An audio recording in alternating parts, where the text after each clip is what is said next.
নমস্কার, আমি সঞ্জয় শাস্ত্রী। আমার চ্যানেলে আপনাদের স্বাগত। আজকের প্রোগ্রাম শুরু করছি যে দ্বাদশভাবে গ্রহ যেমন রবি, চন্দ্র এগুলো বসে থাকলে কীরকম ফল দিতে পারে।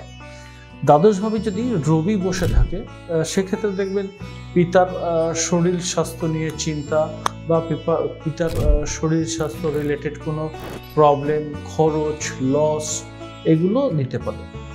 যদি দ্বাদশভাবে আপনার চন্দ্র বসে থাকে দেখবে মায়ের জন্য আপনার খরচ বাড়বে, মায়ের ঘুম কম থাকবে, মেডিসিন খরচ বাড়বে, হ্যাঁ, মায়ের যাত্রা, কোনো জায়গায় যাত্রা নিয়ে প্রবলেম হতে পারে। এরপরে আসছে মঙ্গলের ক্ষেত্রে। মঙ্গল যদি আপনার দ্বাদশভাবে বর্তমান প্রেজেন্স থাকে সেক্ষেত্রে দেখবেন আপনার ভাইয়ের জন্য আপনার লস হতে পারে, ভাইয়ের সাথে আপনার রিলেশনের টানাপোড়েন, মতবিরোধ হতে পারে। মোটামুটি এই ধরনের জিনিসগুলো আপনার মধ্যে মোটামুটি আপনি ধরতে পারেন যে মঙ্গলের যে কারকত্ব সেগুলো রিলেটেড এফেক্ট আপনাকে এই 12th হাউস দেবে।